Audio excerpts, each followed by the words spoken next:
कर्पूरगौरं करुणावतारं संसारसारं भुजगेन्द्रहारं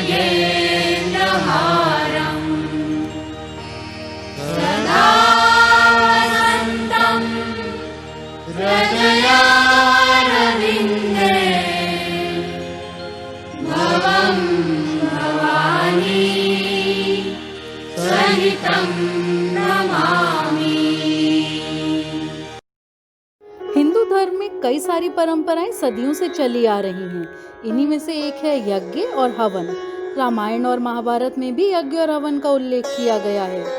अग्नि के माध्यम से ईश्वर की उपासना करने की प्रक्रिया को हवन या यज्ञ कहते हैं। माना जाता है कि यह हमारे जीवन में सकारात्मकता लेकर आता है। धर्म ग्रंथों के अनुसार योग और हवन करवाने की परंपरा सनातन काल से चली आ रही है। हवन को आज भी उतना ही शुभ फलदायी माना जाता है जितना कि पहले। माना जाता है कि हवन यज्ञ के बिना कोई भी पूजा मंत्र जप पूर्ण नहीं होता है। सनातन काल से यज्ञ और हवन की परंपरा चली आ रही है। हवन को हिंदू धर्म में शुद्धिकरण का एक कर्मकांड माना गया है। हवन के जरिए आसपास की बुरी आत्माओं के प्रभाव को भी खत्म किया जाता है। हवन कुंड में अग्नि के माध्यम से देवता को हवि यानी कि भोजन पहुंचाने की प्रक्रिया है। भारतीय संस्कृति में अग्निहोत्र कर्म प्रतिदिन करने की बौद्धिक काल से परंपरा रही है। यज्ञ हवन के बिना कोई भी कार्य पूर्ण न मानने के पीछे इसमें निहित लाभ ही रहे हैं। एक रिपोर्ट के अनुसार फ्रांस के ट्रेले नामक वैज्ञानिक ने हवन पर रिसर्च की, जिसमें उन्हें पता चला कि हवन मुख्यतः आम की लकड़ी से किया जाता है। जब आम की लकड़ी जलती है तो फॉर्मिक एल्डिहाइड नामक गैस उत्पन्न होती है, जो खतरनाक जीवाणुओं को मारकर वातावरण को शुद्ध करती है। इस रिसर्च के बाद ही वैज्ञानिकों को इस गैस और इसके बनने का तरीका पता चला। गुड़ को जलाने पर भी यह गैस उत्पन्न होती है। टॉटीक नामक वैज्ञानिक ने हवन पर की गई अपनी रिसर्च में पाया कि यदि आधा घंटा हवन में बैठा जाए अथवा हवन के धुएं से शरीर का संपर्क हो तो टाइफाइड जैसे खतरनाक रोग फैलाने वाले जीवाणु भी मर जाते हैं और शरीर शुद्ध हो जाता है। हवन की महत्ता देखते हुए राष्ट्रीय वनस्पति अनुसंधान संस्थान लखनऊ के वैज्ञानिकों ने भी इस पर रिसर्च की। उन्होंने ग्रंथों में वर्णित हवन सामग्री जुटाई और जलने पर पाया कि यह विषाणु नाश करती है। फिर उन्होंने विभिन्न प्रकार के धुएं पर भी शोध किया और देखा कि सिर्फ 1 किलो आम की लकड़ी जलने से हवा में मौजूद विषाणु बहुत कम नहीं हुए, पर जैसे ही उसके ऊपर आधा किलो हवन सामग्री डालकर जलाई गई, 1 घंटे के भीतर ही कक्ष में मौजूद जीवाणुओं का स्तर 14% कम हो गया। यही नहीं, उन्होंने आगे भी कक्ष की हवा में मौजूद जीवाणुओं का परीक्षण किया और पाया कि कक्ष के दरवाजे खोले जाने और सारा धुआं निकल जाने के 24 घंटे बाद भी जीवाणुओं का स्तर सामान्य से 96% कम था। बार बार परीक्षण करने पर ज्ञात हुआ कि इस बार के धुएं का असर 1 माह तक रहा और उस कक्ष की वायु में विषाणु स्तर 30 दिन बाद भी सामान्य से बहुत कम था। रिपोर्ट में लिखा गया कि हवन द्वारा न सिर्फ मनुष्य बल्कि वनस्पतियों, फसलों को नुकसान पहुंचाने वाले जीवाणुओं का नाश होता है, जिससे फसलों में रासायनिक खाद का प्रयोग कम हो सकता है। हवन कुंड का अर्थ है हवन की अग्नि का निवास स्थान। कितना बड़ा हो हवन कुंड? जी हाँ, इस पर कई मत हैं, पर सर्वाधिक अभिमत के अनुसार प्राचीन काल में कुंड चौकोर खोदे जाते थे। उनकी लंबाई चौड़ाई समान होती थी। यह इसलिए था कि उन दिनों भरपूर समिधाएं प्रयुक्त होती थी। घी और सामग्री भी बहुत बहुत होमी जाती थी। फलस्वरूप अग्नि की प्रचंडता भी अधिक रहती थी। उसे नियंत्रण में रखने के लिए भूमि के भीतर अधिक जगह रहना आवश्यक था। उस स्थिति में चौकोर कुंड ही उपयुक्त थे। पर आज समिधा, घी, सामग्री सभी में अत्यधिक महंगाई के कारण किफ़ायत करनी पड़ती है। ऐसी दशा में चौकोर कुंडों में थोड़ी ही अग्नि जल पाती है और वह ऊपर अच्छी तरह दिखाई भी नहीं पड़ती।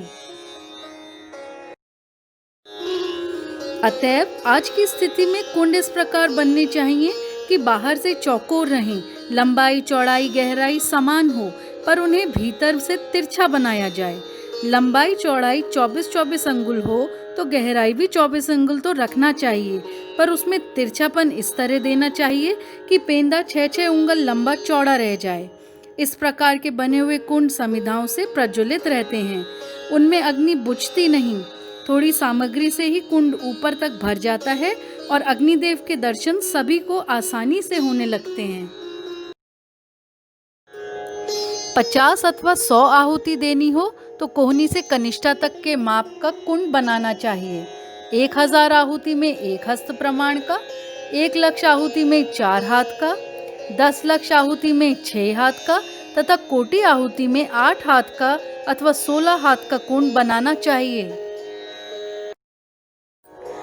हवन कुंडों की संख्या अधिक बनाना इसलिए आवश्यक होता है कि अधिक व्यक्तियों को कम समय में निर्धारित आहुतियां दे सकना संभव हो। एक ही कुंड हो तो एक बार में 9 व्यक्ति बैठते हैं।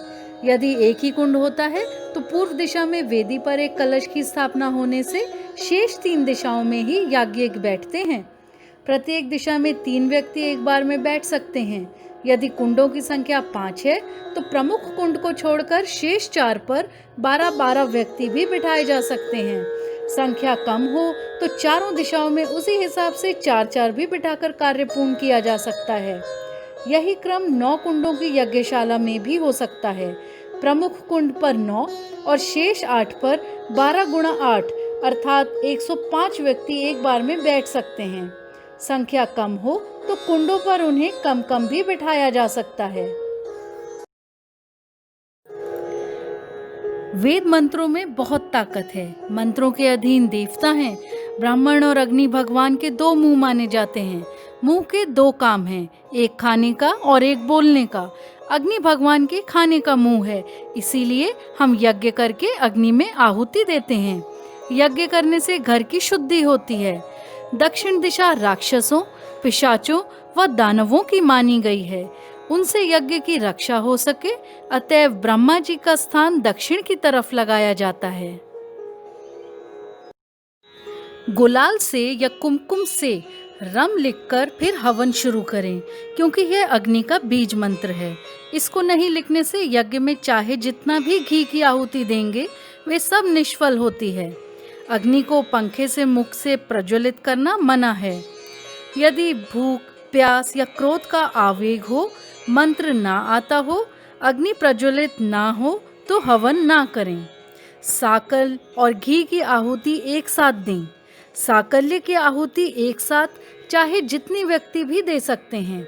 घी की आहुति एक ही व्यक्ति दे।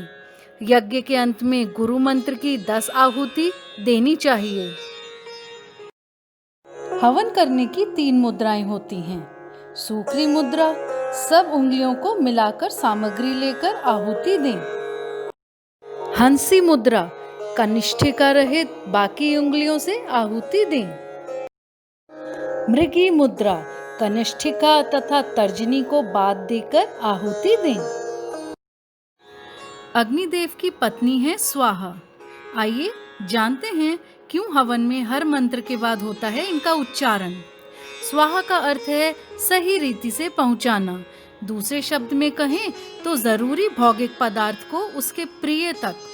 दरअसल कोई भी यज्ञ तब तक सफल नहीं माना जा सकता जब तक कि हवन का ग्रहण देवता ना कर लें।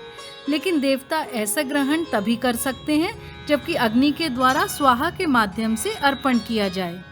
हवन या किसी भी धार्मिक अनुष्ठान में मंत्र पाठ करते हुए स्वाहा कहकर ही हवन सामग्री, अर्घ या भोग भगवान को अर्पित करते हैं। लेकिन कभी आपने सोचा है कि हर मंत्र के अंत में बोले जाने वाले शब्द स्वाहा का अर्थ क्या है? स्वाहा का अर्थ है सही रीति से पहुंचाना। दूसरे शब्दों में कहें तो जरूरी भौतिक पदार्थ को उसके प्रिय तक। दरअसल कोई भी यज्ञ तब तक सफल नहीं माना जा सकता है जब तक कि हवन का ग्रहण देवता ना कर लें। लेकिन देवता ऐसा ग्रहण तभी कर सकते हैं जबकि अग्नि के द्वारा स्वाहा के माध्यम से अर्पण किया जाए। पौराणिक कथाओं के अनुसार स्वाहा दक्ष प्रजापति की पुत्री थीं। इनका विवाह अग्निदेव के साथ किया गया था।